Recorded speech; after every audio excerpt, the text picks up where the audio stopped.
La doctora Cecilia se presentó a la guardia en la colonia Open Door, cerca de Luján, una noche de invierno de 1985. Firmó un certificado de defunción, atendió a 2 pacientes más y se fue a dormir. Al día siguiente no estaba y nadie la había visto salir. Cecilia Enriqueta Wilibeo nació en 1946 y está decretada desaparecida desde 1985. Fue una doctora quien desapareció en el otoño del 85. Dicho misterio ha sido uno de los más grandes de la historia policial. De seguir con vida, Cecilia tendría unos 75 años. Nació Cecilia en el pueblo General Pinto, provincia de Buenos Aires, hija de una familia acomodada. Vivió con su familia su infancia y su adolescencia junto a sus 3 hermanos. A mediados de la década de los 60 se fue a vivir sola a Córdoba, donde empezó a estudiar medicina en la Universidad Nacional. Al mismo tiempo se incorporó a la Juventud Católica Argentina y empezó a militar en el ámbito estudiantil. El cordobazo la encontró en las movilizaciones y las luchas en las calles, donde conoció a Pablo Chabrol, un músico cordobés con el que luego se casó en 1972. Aunque Cecilia no había terminado la carrera, la pareja decidió viajar a España y Pablo intentó probar suerte como músico, a lo que se hizo una separación de meses por ámbitos que no podían concordar y Cecilia pues volvió a Argentina. Retomó sus estudios y se recibe de médico en 1973. Su primer trabajo fue en la clínica de la Unión Obrera Metalúrgica en Campana, pero poco después se postuló y consiguió un cargo en el Hospital Internacional Colonial Dr. Domingo Cabret, la pequeña localidad bonaerense de Torres, cercana a Luján. En el momento de la desaparición vivía sola en su casa, alquilada en la calle Humberto en Luján, y tenía un consultorio particular en Torres. Su tiempo lo dividía entre la consulta médica y las guardias en la colonia Open Door, hospital de pacientes psiquiátricos. A final del siglo XIX, los enfermos mentales, especialmente los provenientes de familias de escasos recursos, yacían arrumbados en hospitales públicos, escasamente preparados para albergarlos, o cuando no directamente eran allí tipo encarcelados. Se les trataba con agresivas medicaciones, duchas frías, aislamientos, etc. Pero en 1915 el doctor Domingo Cabret creó la colonia neuropsiquiátrica Open Door, un asilo para enfermos mentales de régimen abierto.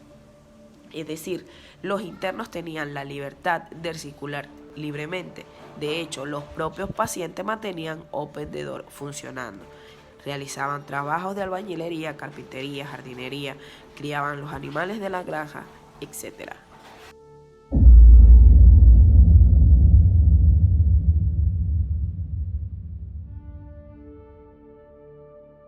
Hasta entonces no había sido una noche tranquila en el Hospital Internacional especializado en neuropsiquiátrico Colonia Dr. Domingo Cabret, también conocido como Open Door. Cecilia había certificado su entrada a eso de las 9:38 y después, entonces, había firmado un certificado de defunción de una paciente de 23 años llamada Patricia Villalba. Había revisado y medicado a otra interna con cuadro febril preocupante y después a otro paciente porotado que en realidad tenía que haber sido atendido por otro profesional. En realidad era una noche atípica, es decir, una médica que debió haber permanecido de guardia se fue 2 horas antes de terminar su turno y los otros 2 médicos que debían de compartir la guardia nocturna con ella no se habían presentado a trabajar. Y como si fuera poco, la colonia había quedado incomunicada del exterior. Hacía horas que no funcionaba el comunicador telefónico. Y poco después, un paciente llamado Miguel Cano, con el que la doctora tenía confianza, llegó requiriendo su presencia para ir a otro pabellón. Ambos recorrieron 500 metros, que era lo que separaba la casa médica del pabellón 7, que era donde requerían a Cecilia. Ya cumplida la diligencia, Miguel Cano la acompañó de regreso a la casa médica y se despide diciendo: «Ve tranquilo, voy a descansar un rato».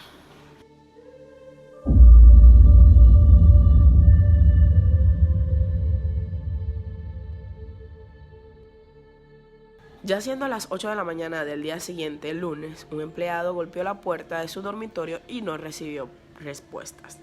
Ya teniendo rato tocando y sin recibir respuesta se preocupa y entra y se da cuenta de que la cama está tendida y solamente hay un par de zapatos marrones con puntera beige, donde también se da cuenta de que no había señales de Cecilia ni de sus pertenencias.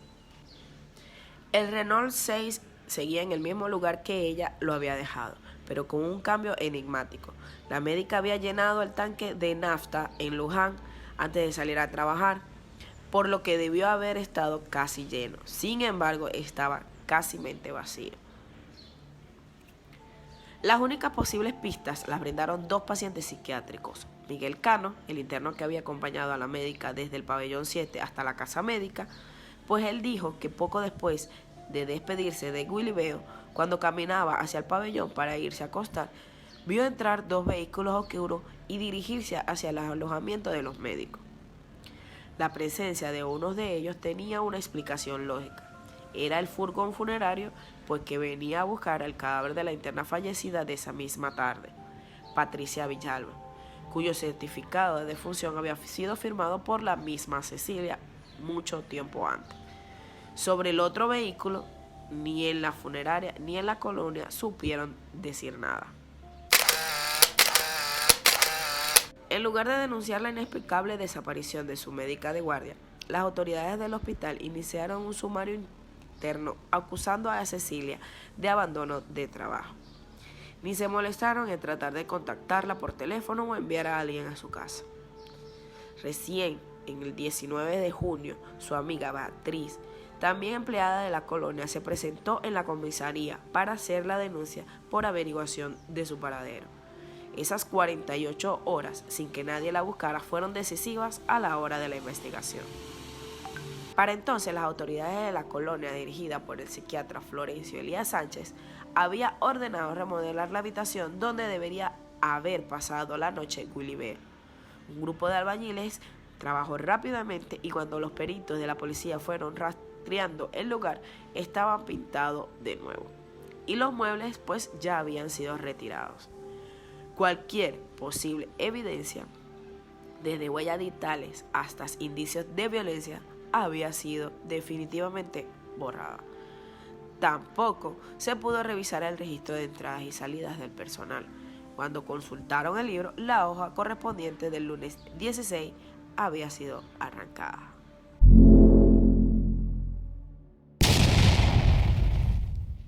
Entre las versiones que circulaban, una sostenía que la desaparición de Willy Beo tenía motivaciones políticas y que había sido secuestrada porque estaba investigando si en la colonia Open Door había funcionado un centro clandestino de detención y tortura durante la última dictadura. Willy Beo había militado políticamente mientras estudiaba en Córdoba, pero desde la vuelta al país tras la fracasada aventura española con su esposo, no se conocía ningún tipo de actividad.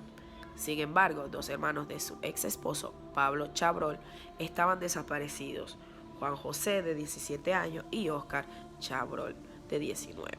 Ya para esto, pues se decía que Cecilia sospechaba que habían estado detenidos en Open Door y pues ella quería comprobarlo. A menos de 2 años de terminada la última dictadura, la posibilidad de que lo hubieran secuestrado para frenar una investigación no sonaba descabellada. Menos aún cuando había recibido amenazas para que dejara de joder con la colonia. Dos de las amigas más cercanas de Cecilia, Beatriz y la enfermera Mabel Tenca, declararon que Willy Beo les había confiado que venía recibiendo amenazas telefónicas en su casa. Déjate de joder con la colonia o vas a ser boleta, era la frase que se repetía en todas ellas. Comenzó a circular también entonces la versión de que Willy Beo había sido secuestrado porque estaba a punto de denunciar una serie de delitos que se cometían en Open Door.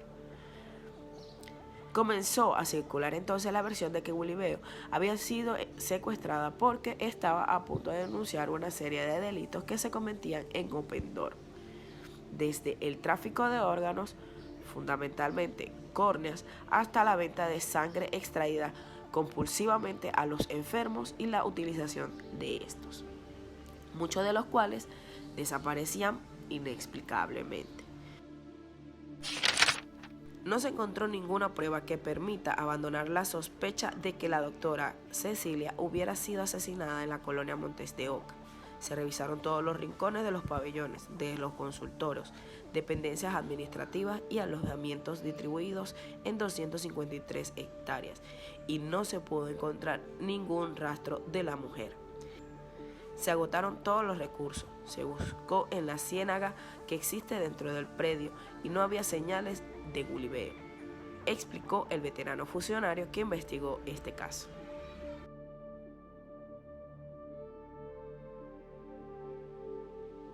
Al principio de esta investigación, el expediente fue calificado como averiguación de paradero. Un mes después, el juez Carlos Gallazo modificó la carátula como Guliveo Cecilia Enriqueta sobre presunta privación ilegítima de la libertad. Con esa calificación se archivó el expediente en febrero del 88. No obstante, funcionales judiciales indicaron que el magistrado siempre tuvo el sumario a su mano ante las posibilidades de aparición de nuevas pistas o de algún arrepentido.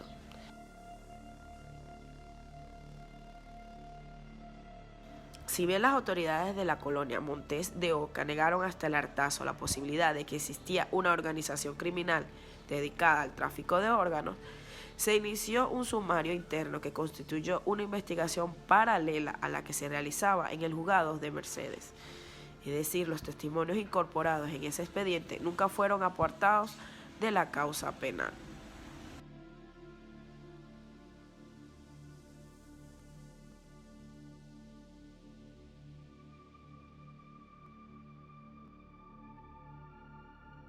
Debido a que la desaparición de Guliveo ocurrió en una dependencia del Ministerio de la Salud de la Nación, es jurisdicción de la Justicia Federal.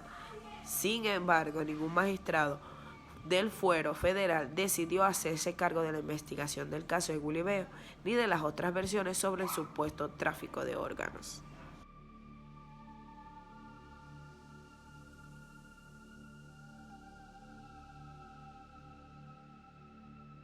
El otro testimonio lo brindó una interna que días después de la desaparición de Guliveo fue encontrada desnuda en una casilla rural de las inmediaciones.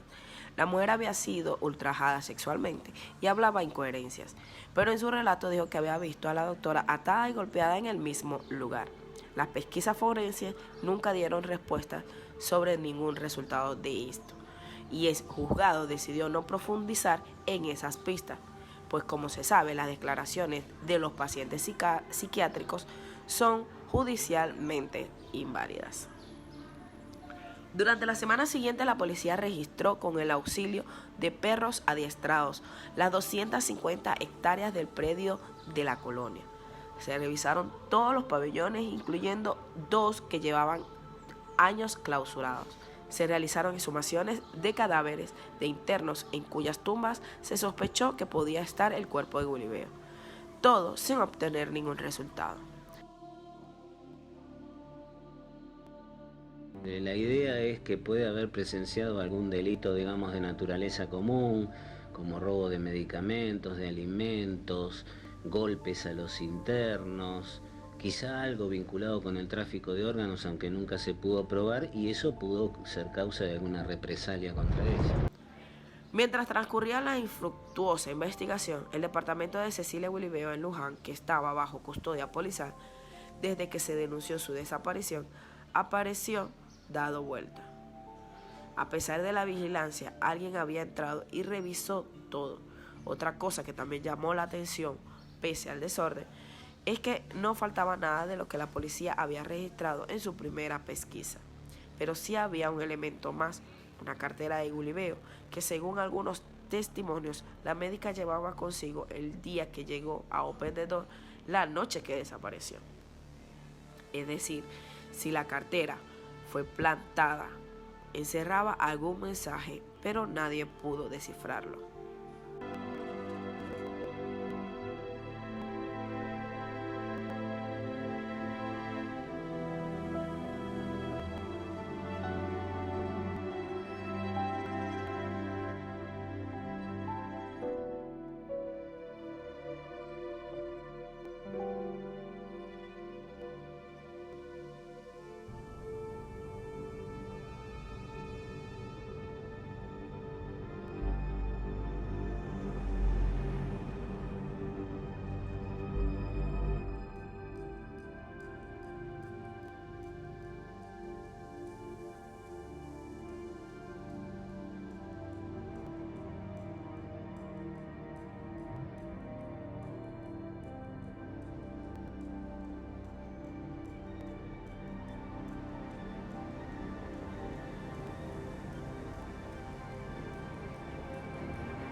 Con el correr de los días y de los años, la desaparición de Cecilia se transformaría en uno de los casos más enigmáticos de la historia criminal argentina, con pistas que apuntaron al secuestro por parte de la organización dedicada al tráfico de órganos, también a un pasado político nunca comprobado, o a una inexplicable fuga al exterior para incorporarse a una sexta y al final trágico de una relación amorosa con una enfermera de la colonia.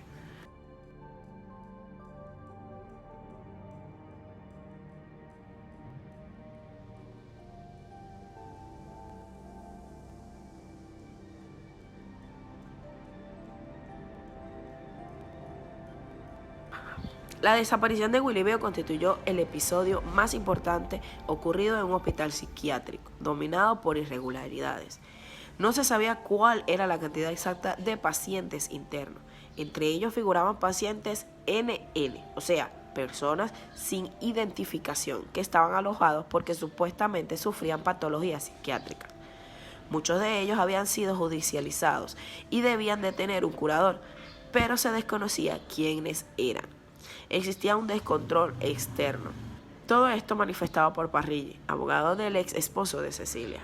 La colonia Open Door era para entonces un nido de corrupción, donde desaparecían fondos, se inflaban las compras y se revendían medicamentos. 7 años después, la colonia fue intervenida por el gobierno nacional y su director, Florencio Eliseo Sánchez, el mismo que había ordenado la remodelación de la casa médica al día siguiente de la desaparición de Willy Beo.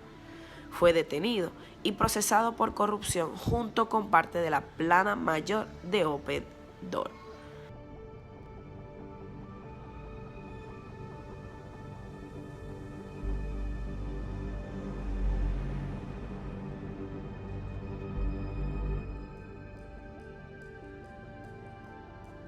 En noviembre de 1985, 5 meses después de la desaparición de la doctora, en la comisaría de Luján se recibió un sobre sin remitente que contenía un cassette. Era una cinta de muy mala calidad donde alguien que decía ser Cecilia Willy Beo pedía que no la buscaran más, que estaba bien y rodeada de amigos, haciendo un retiro espiritual en el exterior y que nunca volvería al país. Los peritajes de la cinta no pudieron determinar si era auténtica o no, pero la noticia se filtró. Se decía que Willy Beo estaba en Ecuador o en Colombia, que había sido captada por una secta que se había ido de la Argentina sin avisar a nadie debido a su desengaño en una relación que mantenía pues ya con su expareja, además de su descontento en el trabajo. Se dijo también por entonces que había sido secuestrada para cobrar un rescate, pero la familia nunca recibió un pedido y en el departamento de Willy Beo se encontraron $3,000 guardados en un paquete de maicena.